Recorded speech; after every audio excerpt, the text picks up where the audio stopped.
Desde Heráclito hasta Don Juan, y ahora desde principios del presente siglo, lo son también de la física. En la física atómica, muchas de las situaciones absurdas o paradójicas están relacionadas con la naturaleza dual de la luz, o en un sentido más general, de las radiaciones electromagnéticas. Por un lado, es evidente que esta radiación debe consistir en ondas, pues genera los bien conocidos fenómenos de interferencia producidos por las ondas. Cuando hay dos fuentes de luz, la intensidad de la luz resultante no es necesariamente la suma de la luz emitida por las dos fuentes, sino que en diferentes lugares puede ser mayor o menor. Ello se explica por las interferencias de las ondas que emanan de ambas fuentes. En los lugares donde coincidan dos crestas, tendremos más luz que la suma de las dos. Donde coincidan una cresta y un seno, tendremos menos. La cantidad exacta de interferencia puede ser fácilmente calculada.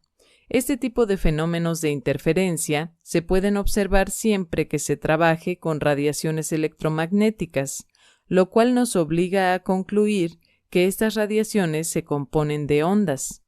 Por otro lado, la radiación electromagnética también produce el llamado efecto fotoeléctrico.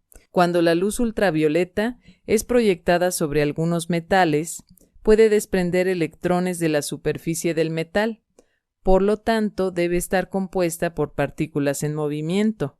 Algo similar ocurre en los experimentos de dispersión de los rayos X. Tales experimentos solo se pueden interpretar correctamente como colisiones de partículas luminosas con electrones, y aún así muestran los patrones de interferencia característicos de las ondas. La cuestión que tanto maravillaba a los físicos en las primeras etapas de la teoría atómica era cómo la radiación electromagnética podía estar compuesta de partículas, es decir, de entes confinados en un volumen pequeñísimo, y al mismo tiempo de ondas, que son esparcidas sobre un área amplia de espacio. Ni el lenguaje ni la imaginación podían lidiar muy bien con este tipo de realidad. El misticismo oriental ha desarrollado varias formas de tratar con los aspectos absurdos de la realidad. Mientras en el hinduismo son evitados mediante el uso del lenguaje mítico,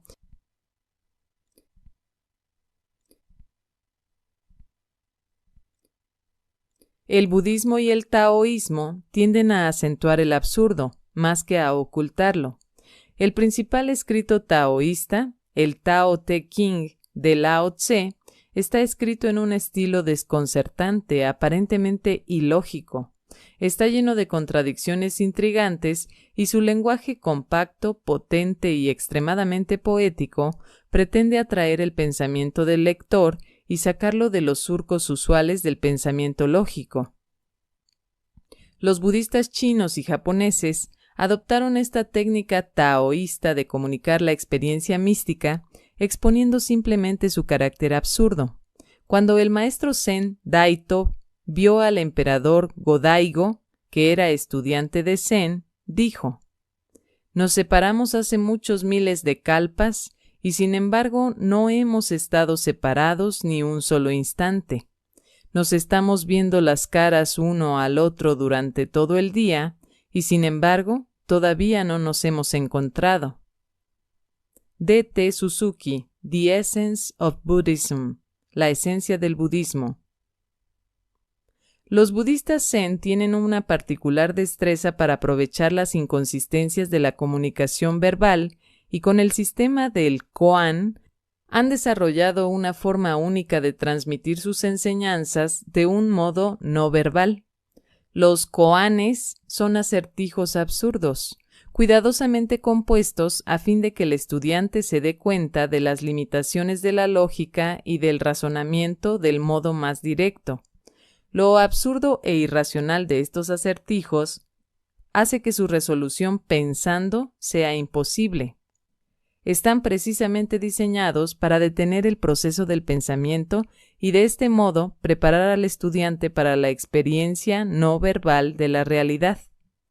El maestro Zen contemporáneo, Yasutani, presentó a un estudiante occidental uno de los koanes más famosos con las siguientes palabras. Uno de los mejores koanes, porque es el más simple de todos ellos, es Mu. Esta es su historia. Un monje fue hasta Yoshu, famoso maestro zen que vivió hace cientos de años en China, y le preguntó: ¿tiene un perro la naturaleza del Buda o no? Yoshu replicó solamente: Mu. Literalmente la expresión significa no, pero el significado de la respuesta de Yoshu no es ese. Mu es la expresión de la naturaleza viva, activa y dinámica del Buda. Lo que debes hacer es descubrir la esencia o el espíritu de este Mu, no a través del análisis intelectual, sino indagando en lo más profundo de tu ser. Entonces deberás demostrar ante mí, de un modo concreto y vívido, que comprendes Mu como una verdad viva, sin recurrir a conceptos, a teorías ni a explicaciones abstractas. Recuerda, no puedes entender Mu con el entendimiento ordinario. Deberás captarlo directamente con todo tu ser. A un principiante, el maestro Zen normalmente le presentará este koan Mu o alguno de los dos siguientes. ¿Cuál era tu rostro original? ¿El que tenías antes de nacer de tus padres? Aplaudiendo con las dos manos produces un sonido. ¿Qué sonido haces al aplaudir con una sola mano? Todos estos koanes tienen más o menos soluciones únicas que un maestro competente reconocerá inmediatamente. Una vez que se ha hallado la solución, el koan deja de ser algo absurdo y se convierte en una afirmación profundamente significativa, surgida de un estado de conciencia que el propio koan ayudó a despertar. En la escuela Rinzai, el estudiante tiene que resolver una larga serie de koanes, cada uno de ellos relacionado con un aspecto particular del Zen. Este es el único modo en que esta escuela transmite sus enseñanzas. No utiliza ningún tipo de afirmaciones positivas, sino que deja que el estudiante capte por sí mismo la verdad a través de los koanes. Aquí encontramos un asombroso paralelismo con las absurdas situaciones a las que se enfrentaron los físicos en los inicios de la física atómica. Al igual que en el Zen, la verdad estaba oculta en absurdos que no podían ser resueltos con el razonamiento lógico, sino que debían ser comprendidos bajo los parámetros de una nueva conciencia, la conciencia de la realidad atómica. El maestro en este caso era la naturaleza, la cual, del mismo modo que los maestros Zen, no facilita ningún tipo de resolución, sino solo los acertijos o adivinanzas que hay que resolver. La solución de un koan exige un supremo esfuerzo de concentración y un involucramiento total por parte del estudiante. En los libros sobre Zen leemos que el koan capta el corazón y la mente del estudiante, creando un callejón sin salida, un estado sostenido de tensión en el que la totalidad del mundo se convierte en una enorme masa de dudas y preguntas. Los fundadores de la teoría cuántica experimentaron exactamente lo mismo, situación descrita muy vívidamente por Heisenberg.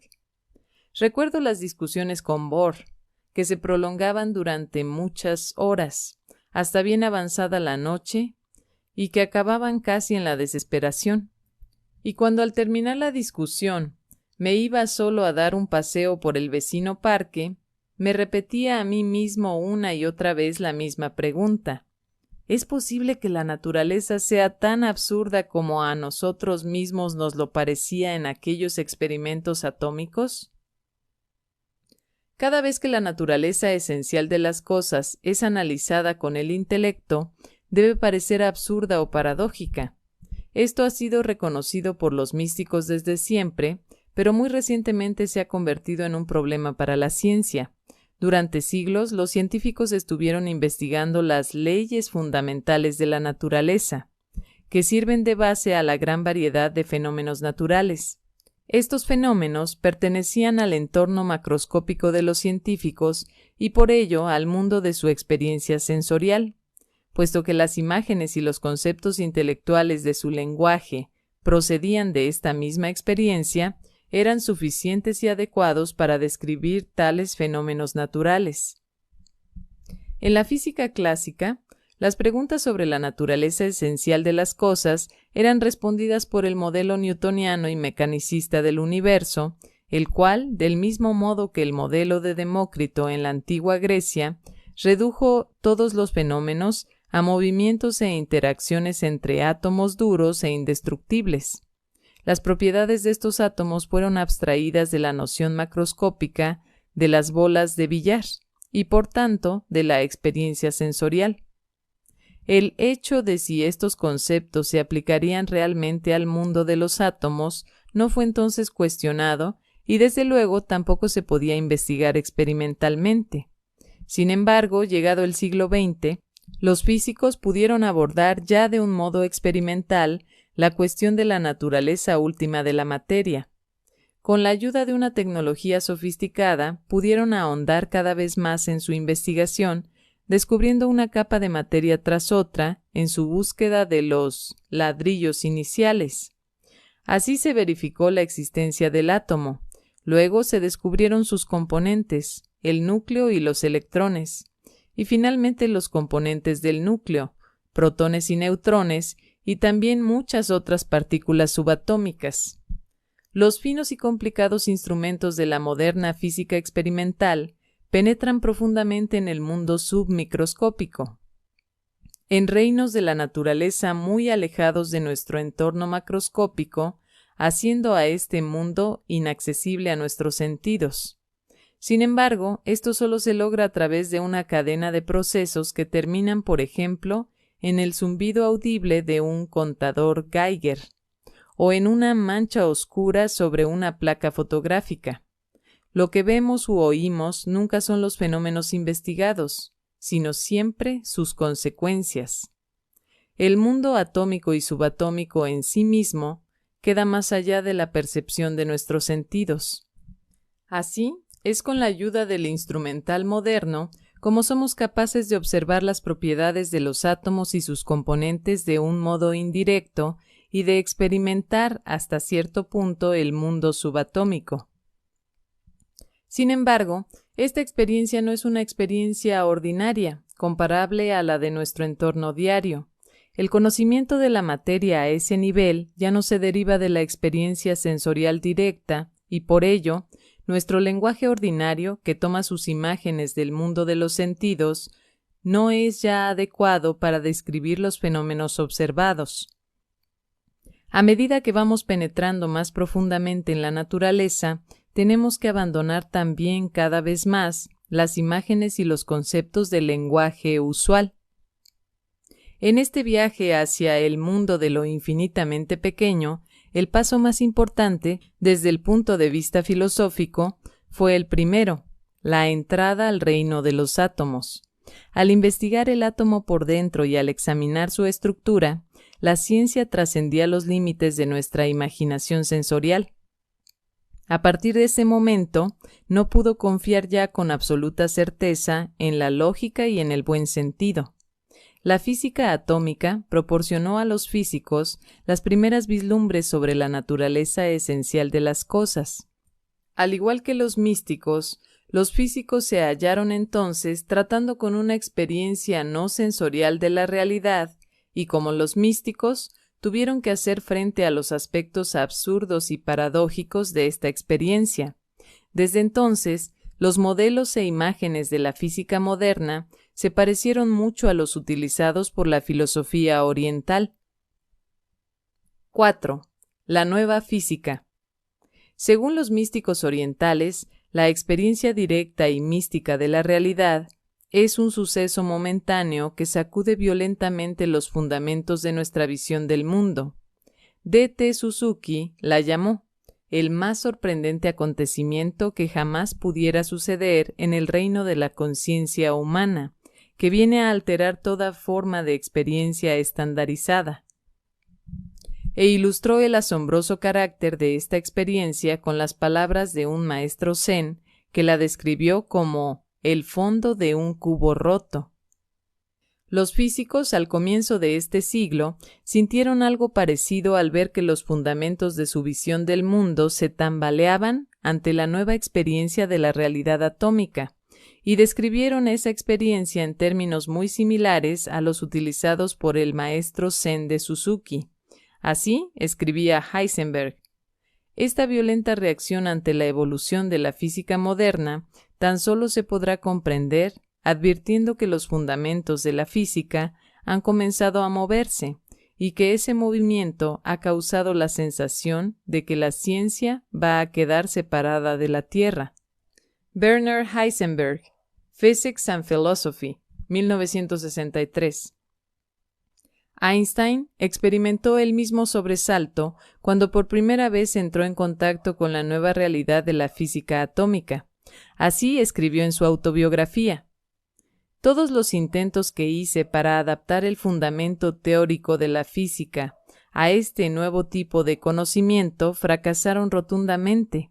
Era como si hubieran quitado la tierra de debajo de mis pies, sin dejarme ningún fundamento sólido sobre el cual poder construir. Los descubrimientos de la física moderna exigían profundos cambios en conceptos como espacio, tiempo, materia, objeto, causa y efecto, etc. Y dado que estos conceptos son totalmente básicos para nuestra manera de experimentar el mundo, no es sorprendente que los físicos que debían cambiarlos experimentasen algo parecido a una conmoción.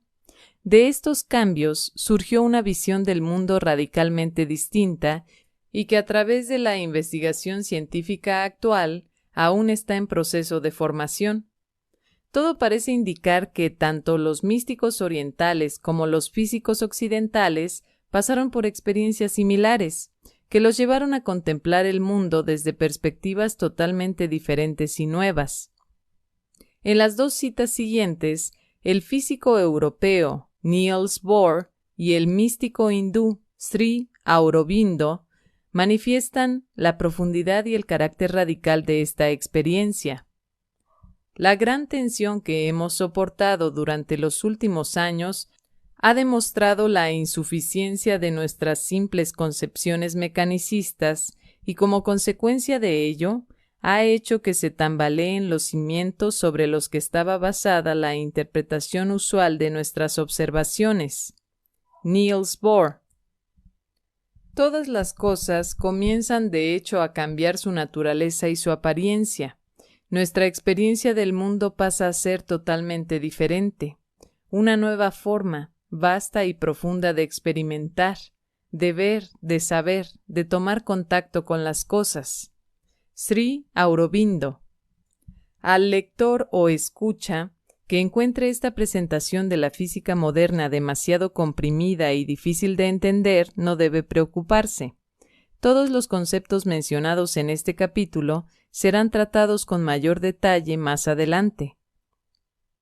El presente capítulo esbozará un cuadro preliminar de este nuevo concepto del mundo, en contraste con el de la física clásica, mostrando cómo la clásica visión mecanicista del mundo tuvo que ser abandonada a principios de este siglo, cuando la teoría cuántica y la teoría de la relatividad, las dos teorías básicas de la física moderna, nos obligaron a adoptar una visión mucho más sutil y orgánica de la naturaleza.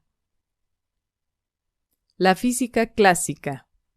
La visión del mundo que los descubrimientos de la física moderna vinieron a variar estaba basada sobre el modelo mecanicista del universo de Newton. Este modelo constituía el sólido armazón de la física clásica. Era un cimiento formidable que soportaba como una firme roca toda la estructura de la ciencia y que proporcionó una base sólida a la filosofía natural durante casi 3 siglos. El escenario del universo newtoniano, en el cual ocurrían todos los fenómenos físicos, era el espacio tridimensional de la geometría clásica euclidiana. Era un espacio absoluto, siempre en reposo e inmutable. En palabras de Newton, el espacio absoluto, en su propia naturaleza, sin consideración a nada externo, permanece siempre igual e inamovible. Todos los cambios que tienen lugar en el mundo físico fueron descritos en función de una dimensión aparente llamada tiempo, que a su vez era absoluta, sin conexión con el mundo material y que fluía suavemente desde el pasado, pasando por el presente hacia el futuro. El tiempo absoluto, verdadero y matemático, decía Newton, en sí mismo y por su propia naturaleza, fluye de un modo uniforme, sin ser afectado por nada externo a él. Los elementos del mundo newtoniano que se movían en estos espacios y tiempos absolutos eran partículas materiales. En las ecuaciones matemáticas se los trataba como puntos de masa y Newton los consideraba como objetos pequeños, sólidos e indestructibles, de los cuales estaba compuesta la materia. Era un modelo bastante similar al de los atomistas griegos. Ambos se basaban en la distinción entre lo lleno y lo vacío, entre materia y espacio, y en ambos modelos las partículas permanecían siempre idénticas a sí mismas en cuanto a su masa y su forma. Por ello la materia siempre se conservaba y tenía un carácter esencialmente pasivo. La principal diferencia entre los sistemas atomistas de Demócrito y de Newton es que este último incluye una precisa descripción de la fuerza que actúa entre las partículas materiales. Esta fuerza es muy simple y depende solo de las masas y de las distancias mutuas entre las partículas. Se trata de la fuerza de la gravedad, y Newton la consideró rígidamente relacionada con los cuerpos sobre los que actuaba a través de la distancia. Aunque se trataba de una hipótesis extraña, la verdad es que la investigación no se llevó más lejos. Tanto las partículas como las fuerzas existentes entre ellas se consideraban creadas por Dios y por consiguiente no eran sujeto de mayor análisis. En su óptica, Newton nos presenta una clara imagen de cómo imaginaba él la creación del mundo material por parte de Dios. Me parece probable que Dios en un principio formase la materia en partículas sólidas, duras, impenetrables, móviles, con ciertos tamaños y formas y con otras propiedades, como su proporción en el espacio, tendentes en su mayoría a cumplir la finalidad para la cual fueron formadas. Siendo estas partículas sólidas, son incomparablemente más duras que cualquiera de los cuerpos porosos compuestos de ellas, de una dureza tal que incluso nunca se consumen ni se rompen en pedazos, no existiendo ningún poder que sea capaz de dividir lo que Dios, en su primera creación, hizo uno. En la mecánica newtoniana, todos los fenómenos físicos se reducen al movimiento de cuerpos materiales en el espacio, movimiento originado por su mutua atracción, esto es por la fuerza de gravedad. Con el fin de representar el efecto de esta fuerza sobre un punto de masa, Newton tuvo que inventar técnicas y conceptos matemáticos completamente nuevos, los del cálculo diferencial. Ello supuso un logro intelectual tremendo y fue elogiado por Einstein como quizás el mayor avance en el pensamiento que jamás un solo individuo haya tenido el privilegio de hacer. Las ecuaciones del movimiento de Newton constituyen la base de la mecánica clásica. Fueron consideradas como leyes fijas que gobiernan el movimiento de los cuerpos materiales y así se creía que daban cuenta de todos los cambios observados en el mundo físico. Según el concepto de Newton, Dios creó al principio las partículas materiales, las fuerzas existentes entre ellas y las leyes fundamentales del movimiento. De este modo, todo el universo fue puesto en movimiento y así ha continuado desde entonces, gobernado por leyes inmutables como una máquina. Esta visión mecanicista de la naturaleza está por consiguiente estrechamente relacionada con un riguroso determinismo. La gigantesca maquinaria cósmica era considerada como totalmente causal y determinada. Todo lo que sucedía tenía una causa definida y originaba a su vez unos efectos definidos.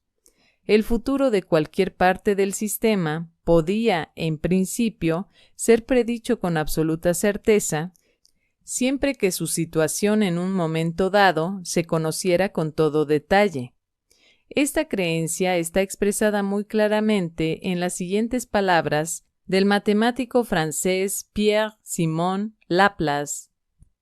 La mente que en un momento dado conociera todas las fuerzas que actúan en la naturaleza y la posición de todas las cosas de las que se compone el mundo, suponiendo que fuese lo suficientemente amplia como para poder analizar todos estos datos, abrazaría en una misma fórmula a todos los movimientos de los cuerpos más grandes del universo y a los átomos más pequeños. Nada sería incierto para ella, y el futuro, al igual que el pasado, estaría presente ante sus ojos.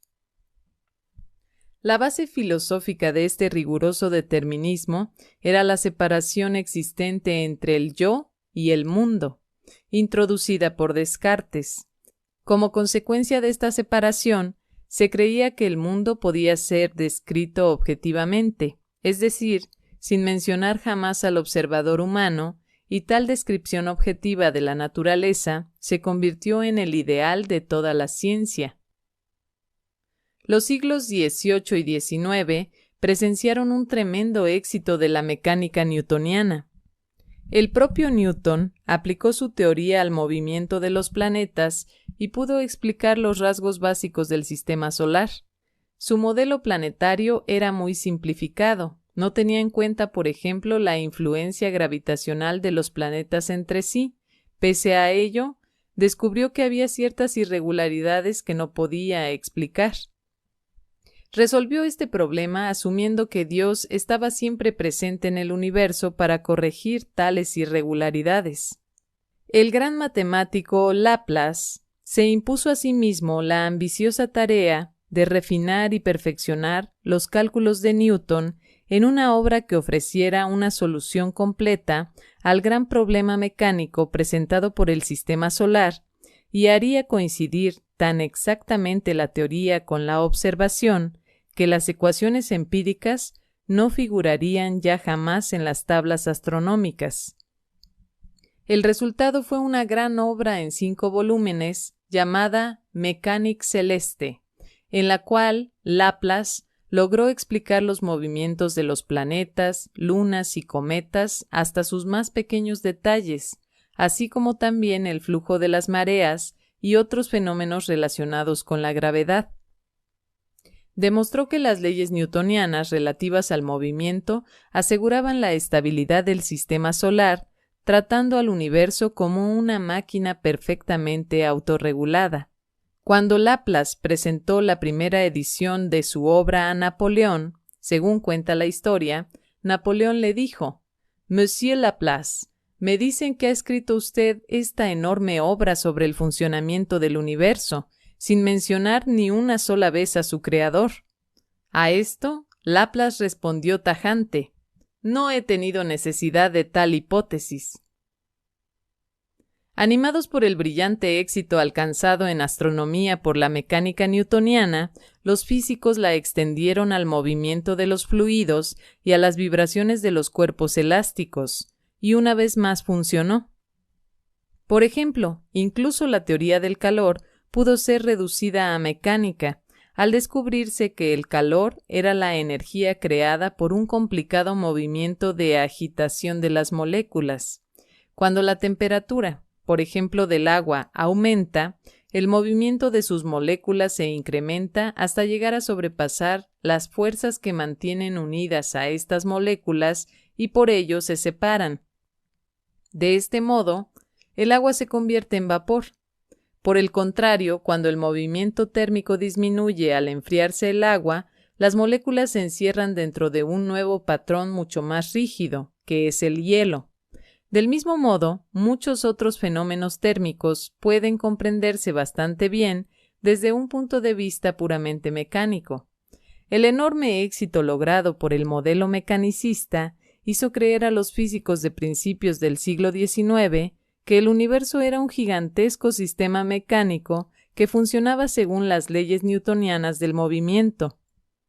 Estas leyes fueron consideradas como las leyes básicas de la naturaleza, y la mecánica de Newton se convirtió en la teoría definitiva que explicaba todos los fenómenos naturales. Y sin embargo, apenas 100 años más tarde, era descubierta una nueva realidad física que pondría de manifiesto las limitaciones del modelo newtoniano